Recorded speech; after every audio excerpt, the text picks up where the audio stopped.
Hi everyone. आज हम लोग मंदिरों की वास्तुकला के बारे में पढ़ेंगे। इस क्लास में हम लोग गुप्त काल की वास्तुकला पढ़ रहे हैं और इसका आज दूसरा पार्ट है।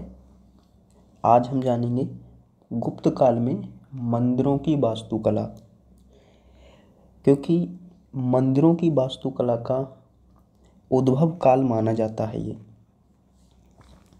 तो आइए हम लोग शुरुआत करते हैं आज की क्लास की। इसमें वर्गाकार गर्भगृह और खंभों से युक्त द्वार मंडप के विकास के साथ गुप्त काल में मंदिरों की वास्तुकला का आविर्भाव हुआ। मतलब मंदिर पहले से बन रहे थे, लेकिन कुछ चीज़ों में बदलाव आया। जैसे गर्भगृह क्या होता है? जैसे मुख्य मंदिर जो होता है, इस तरह से जो मुख्य भाग होता है मंदिर का, अगर हम इस तरह से स्ट्रक्चर बनाएं तो ये मंदिर का मुख्य भाग है। तो इसके जस्ट चोटी के नीचे जो हिस्सा होता था तो वो कैसा बनाया जाने लगा? वर्गाकार, जिसमें कोई देवी देवता की मूर्ति वगैरह स्थापित की जाती थी। साथ ही साथ आगे इस मुख्य मंदिर के आगे का जो हिस्सा था ये पोल के माध्यम से खड़ा किया जाने लगा, इस तरह से, जैसे बरामदा टाइप बनाया जाने लगा ये। तो ये चीज़ें विकसित हुई। और क्या चीज़ें हुई इसमें? प्रारंभिक चरणों में मंदिर सपाट छत वाले थे। सपाट छत वाले मंदिर मतलब जिनमें इस तरह का शीर्ष नहीं होता था, प्लेन छत होती थी। जैसे कि जो शुरुआती गुप्त काल के मंदिर हैं, जैसे कि सिंपल जो मकान बनाते हैं उसमें प्लेन छत होती है, इस तरह की। इस चित्र में आप देख सकते हैं। और एक ही पत्थर को काटकर बनाए गए होते थे। मंदिर सपाट छत वाले और एक ही पत्थर को काटकर बनाए गए होते थे। कालांतर में तक्षित मतलब गड़े हुए शिखरों से युक्त मंदिरों का क्रमिक विकास हुआ। इस क्रमिक विकास को 5 चरणों में विभाजित किया जा सकता है। तो मंदिर वास्तुकला का विकास गुप्त काल में 5 चरणों में हम लोग यहाँ पर देखेंगे। प्रथम चरण क्या है? इस चरण में विकसित मंदिरों की विशेषताएं क्या क्या रहीं? मंदिर में सपाट छत होती थी, पहली चीज, ऊपर से प्लेन छत, और एक ही पत्थर से काट करके ये पूरी छत बनाई जाती थी। मंदिरों का आकार वर्गाकार होता था, मंदिर वर्गाकार होते थे। द्वार मंडप, जिसको पोर्टिको बोलते हैं, को उथले स्तंभों पर, जो द्वार मंडप होता था उसको उथले स्तंभों पर निर्मित किया जाता था। जैसे यहाँ देख सकते हैं हम। संपूर्ण संरचना को कम ऊंचाई के मंचों जगती पर निर्मित किया जाता था। जैसे कि ये जो नीचे चबूतरा टाइप का बनाया जाता था पूरे, जिस पर मंदिर बनाया जाता था, इसको क्या बोलते हैं? जगती। सांची में निर्मित मंदिर संख्या 17 मध्य प्रदेश इसका एग्जाम्पल है। सांची में जो मंदिर हैं उनमें जो मंदिर संख्या 17 है वो देख सकते हैं हम। वो गुप्त काल के प्रथम चरण का मंदिर है। द्वितीय चरण, इस चरण में निर्मित मंदिरों में अधिकतर विशेषताएं पूर्व चरण की ही बनी रहीं। पहले चरण की ही विशेषताएं इस चरण के मंदिरों में मिलती हैं। लेकिन मंच वेदी अधिक ऊंचे या उभार प्रदान किए हुए होते थे। कहीं कहीं 2 मंजिले मंदिर के उदाहरण भी प्राप्त हुए हैं। इस चरण का एक और महत्वपूर्ण संयोजन गर्भगृह के चारों ओर ढका हुआ मार्ग था। गर्भगृह मंदिर के जस्ट शीर्ष के नीचे और उसके चारों ओर ढका हुआ मार्ग, ये एक विशेषता देखने को मिली सेकंड चरण में।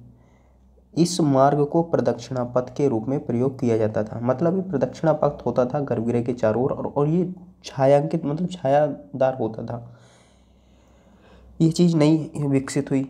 जैसे कि मध्य प्रदेश में नचना कुठार का पार्वती मंदिर है, जो मध्य प्रदेश के पन्ना जिले में है। फिर तीसरे चरण में कुछ और चीज़ें विकसित हुई, कुछ परिवर्तन हुए। इस चरण में सपाट छतों के स्थान पर शिखरों का उद्भव हुआ। गुप्त काल के तीसरे चरण में शिखरों का उद्भव हुआ। अब सपाट छतें नहीं बनाई जाती, शिखर बनाए जाने लगे। यद्यपि वे अभी भी बहुत कम ऊंचाई के होते थे, लेकिन कम ऊंचाई के और लगभग वर्गाकार या फिर वक्र रेखीय थे। ये वक्र रेखीय या तो वर्गाकार या फिर वक्र रेखीय, हम आगे देखेंगे। इस तरह के बहुत सारे एग्जाम्पल मिलेंगे। वक्र मतलब कर्म में होते थे, इस तरह से हम समझ सकते हैं। मंदिरों को बनाने की पंचायतन शैली का आरंभ इस समय हुआ। गुप्त काल की मंदिर वास्तुकला के विकास के तीसरे चरण में पंचायतन शैली का विकास हुआ। मंदिर बनाने की पंचायतन शैली में क्या होता था?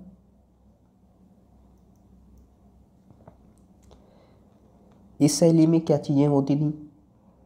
प्रमुख देवता के मंदिर के साथ 4 गौड़ देव मंदिर होते थे। एक तो प्रमुख देवता होता था और 4 और गौड़ मतलब और छोटे छोटे देव मंदिर होते थे। प्रमुख मंदिर वर्गाकार होता था। महत्वपूर्ण है कि प्रमुख मंदिर क्या होता था? वर्गाकार, और इसके सामने लंबा मंडप होता था। मंदिर वर्गाकार होते थे और सामने लंबा मंडप भी होता था, जिससे इसका आकार आयताकार हो जाता था। जैसे कि अभी हमने बताया था कि इसमें शिखर होने लगे थे, और इस तरह से ये चीज़ें, ये स्ट्रक्चर होता था मंदिर का।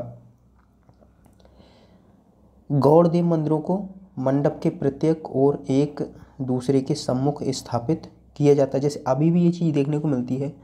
हम मंदिरों में जाते हैं तो कहीं कहीं क्या होता है, एक बीच में मुख्य देवता होते हैं और बाकी साइड से छोटे छोटे जो होते हैं, छोटे छोटे मंदिर बनाए जाते हैं, उनमें अलग देवी देवता होते हैं। तो ये शैली क्या है? इसी समय की गुप्त काल की शैली है मंदिर बनाने की, जिससे इसका आयताकार क्या हो जाता है? वर्गाकार। गौड़ देव मंदिरों को मंडप के प्रत्येक ओर एक दूसरे के सम्मुख स्थापित किया जाता था। इस प्रकार मंदिर का भूविन्यास क्रूसिफाइड शेप के आकार का हो जाता था, और इनको एक दूसरे के सामने, देखिए, मुख्य देवता को बीच में और एक को यहाँ, एक को यहाँ, एक को यहाँ और एक को यहाँ, इस तरह से स्थापित किया जाता था इनके लिए, जो गौड़ देव मंदिर होते थे। जैसे देवगढ़ का दशावतार मंदिर उत्तर प्रदेश में है, और ऐहोल का दुर्गा मंदिर कर्नाटक का, ये इसके एग्जाम्पल हैं। ये देवगढ़ का दशावतार मंदिर जो उत्तर प्रदेश में, ये प्राचीन मंदिर है। ये है देवगढ़ का दशावतार मंदिर जो कि उत्तर प्रदेश में है।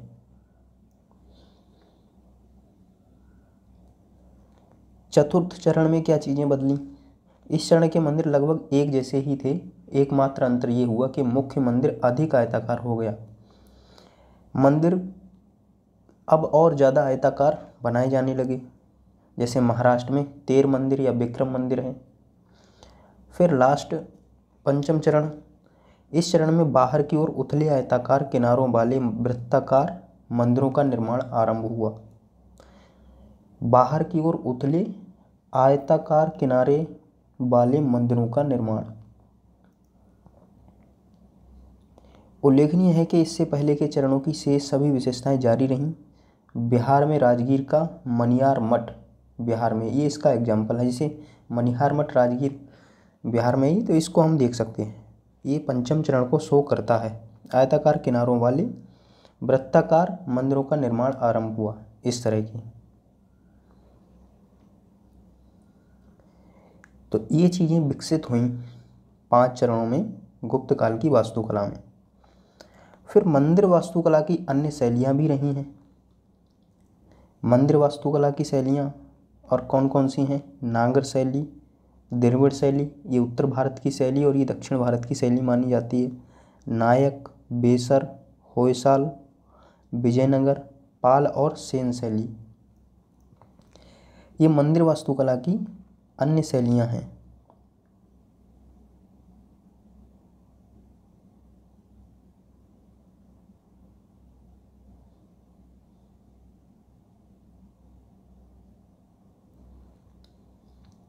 हिंदू मंदिर के मूल रूप में निम्नलिखित अवयव जो हिंदू मंदिर बनाए गए हैं उनमें क्या क्या पार्ट होते थे, क्या क्या चीज़ें बनाई जाती थी। जैसे मंदिर का गर्भगृह, मंडप, शिखर और वाहन, ये 4 चीज़ें मुख्य हैं इसमें। तो देखते हैं। सबसे पहले मंदिर का गर्भगृह, इसे गर्भगृह के नाम से भी जाना जाता है, जो सामान्य रूप से एक कक्षिका अर्थात छोटा कक्ष होता है जिसमें मंदिर के प्रमुख देवता को स्थापित किया जाता है, जो शीर्ष के जस्ट नीचे होता है। फिर मंडप, ये मंदिर का प्रवेश स्थल होता है।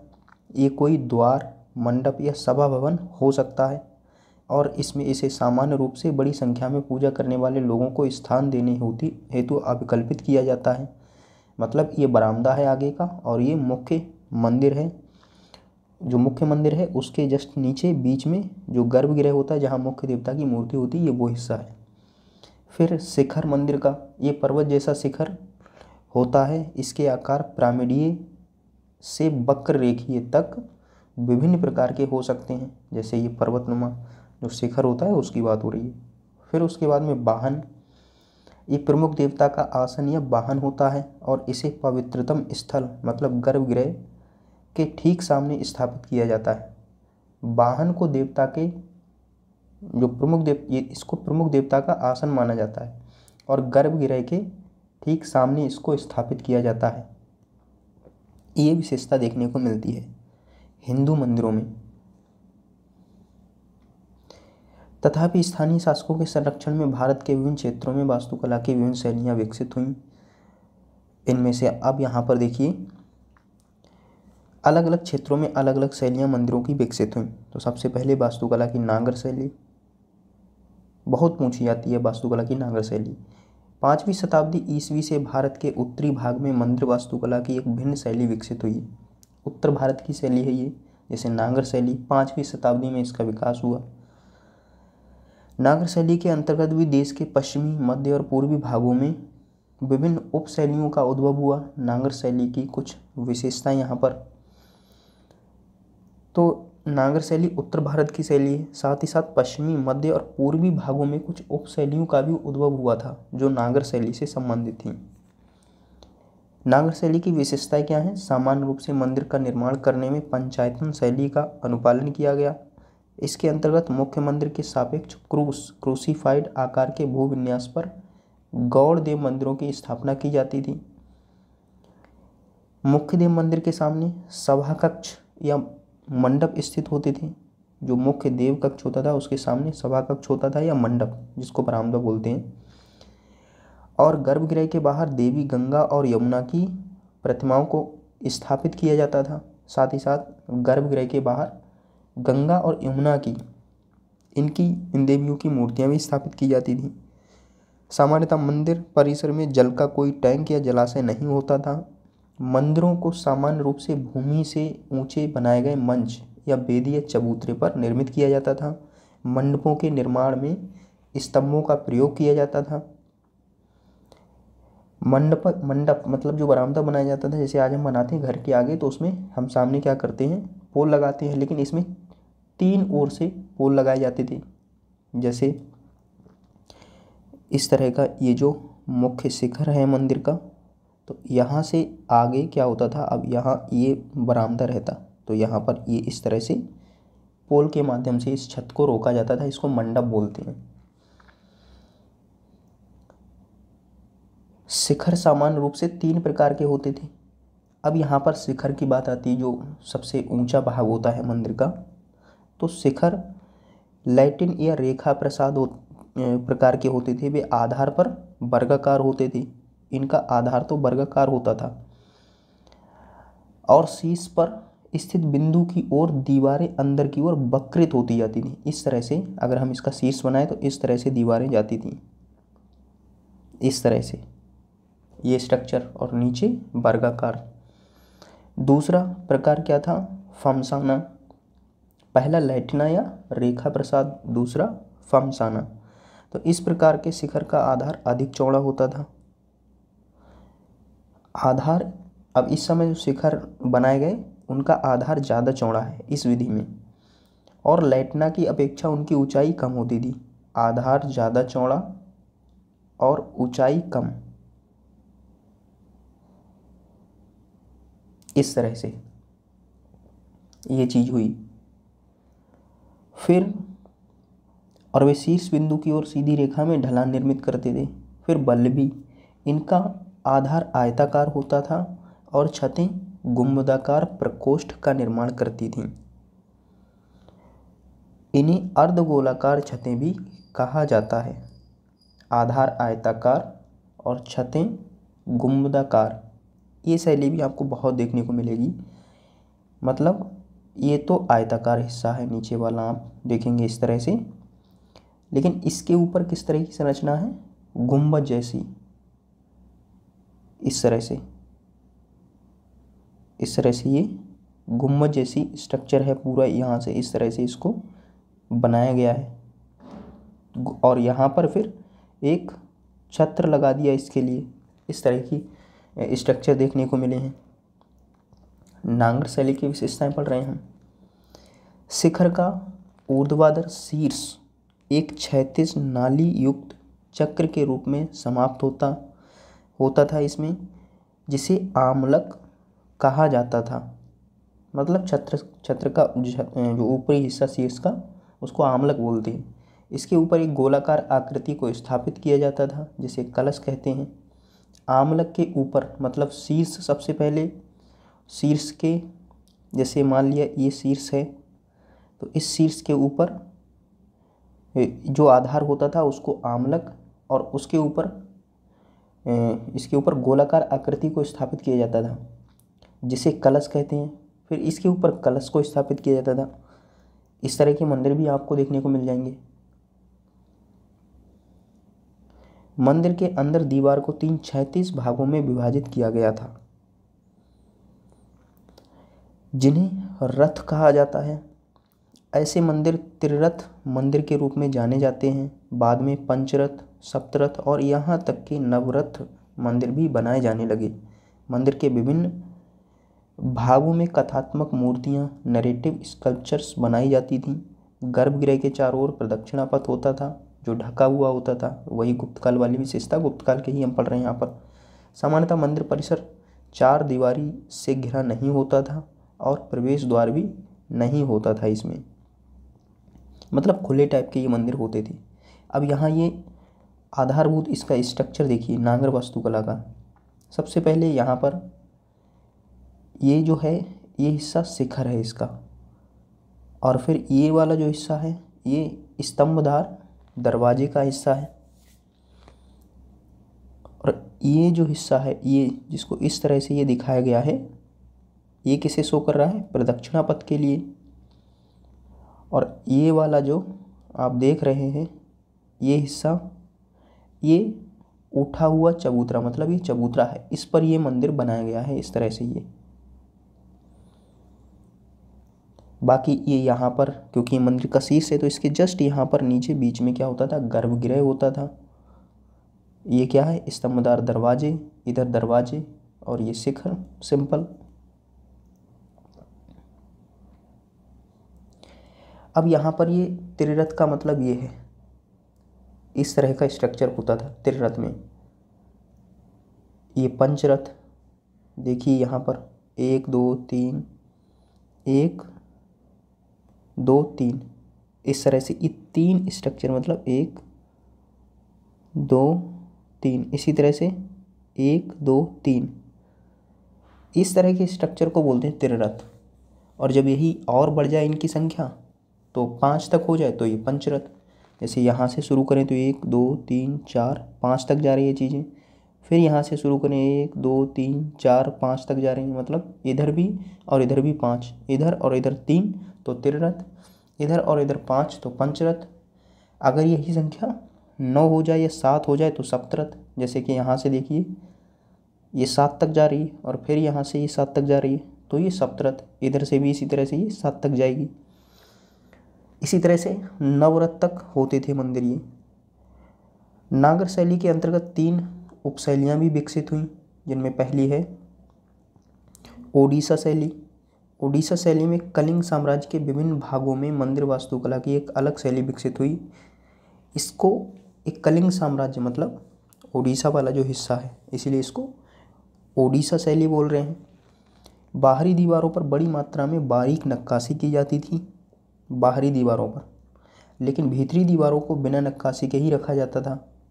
ड्योढ़ी या पोर्च इसको हम कहते हैं, इसमें खंभों का उपयोग नहीं किया जाता था। इसके बजाय छत को लोहे के गार्डरों से सहारा दिया जाता था। लोहे का प्रयोग, खंभों के जगह छत को लोहे के गार्डरों से सहारा, मतलब लोहे के पिलर यहाँ पर खंभों की जगह लगाए जाने लगे।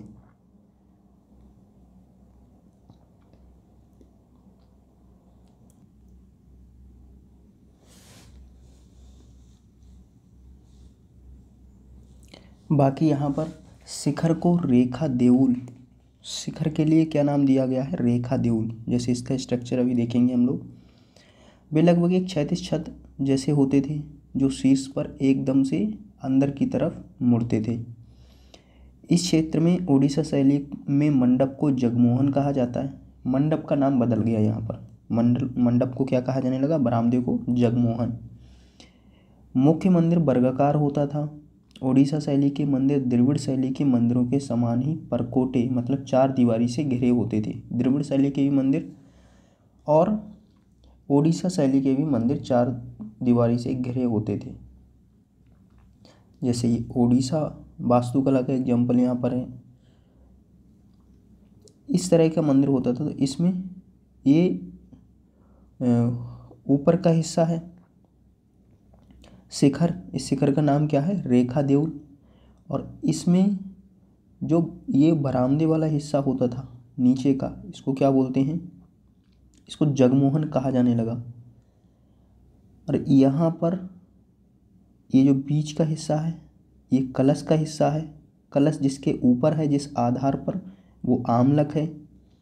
और फिर ये जो स्ट्रक्चर आप देख रहे हैं इसको भूमि बोलते हैं। और इसमें जो ब्लैक वाला स्ट्रक्चर है, देखिए वाइट वाला है वो भूमि और जो ब्लैक वाला है वो अमाला। और ये जो वाइट है दिख रहा है ये राहा पगा कहलाता है। ये स्ट्रक्चर था नागर शैली का। उदाहरण के लिए जैसे कोणार्क का सूर्य मंदिर, इसे काला पगोड़ा भी कहा जाता है। पुरी का जगन्नाथ मंदिर, भुवनेश्वर का लिंगराज मंदिर और भुवनेश्वर का राजा रानी मंदिर, भुवनेश्वर का मुक्तेश्वर मंदिर आदि, ये सब इसके एग्जाम्पल हैं। इसमें काफ़ी भव्य मंदिर बनाए गए हैं इस शैली में, नागर शैली में। जैसे सूर्य मंदिर है कोणार्क का।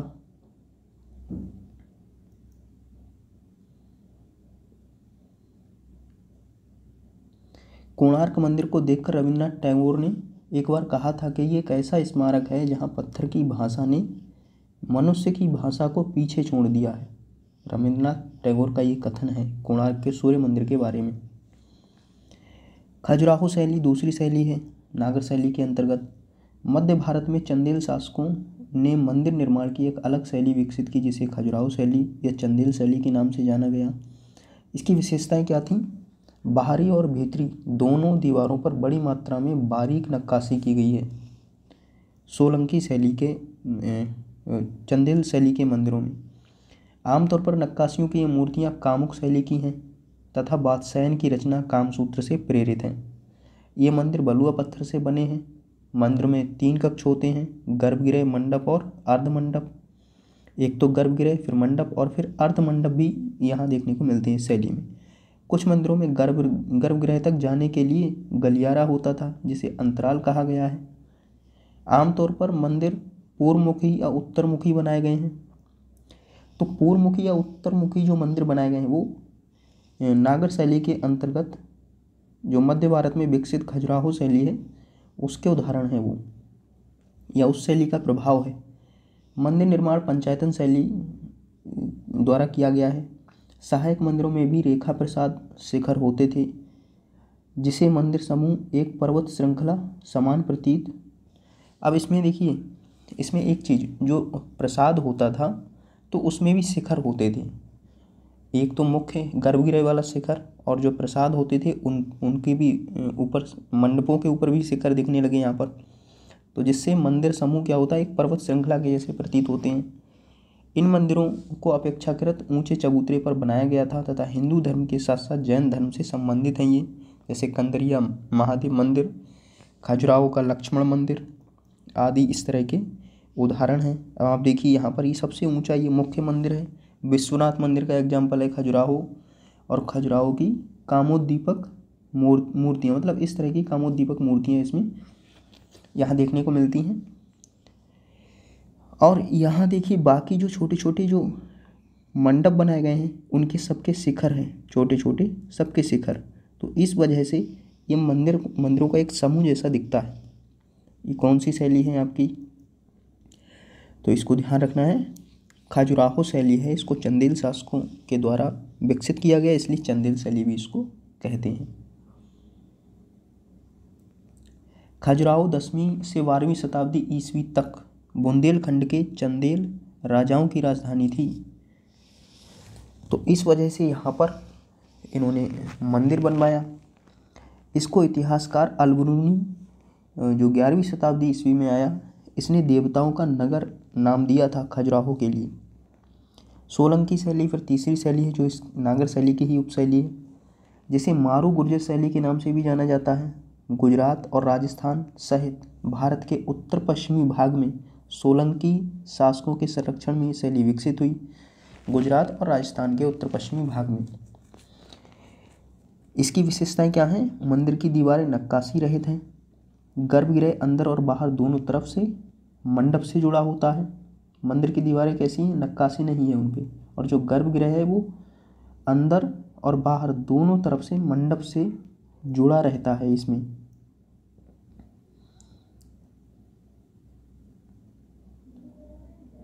बरामदे में सजावटी धनुषाकार द्वार होते हैं, बरामदे में, जिन्हें तोरण कहते हैं।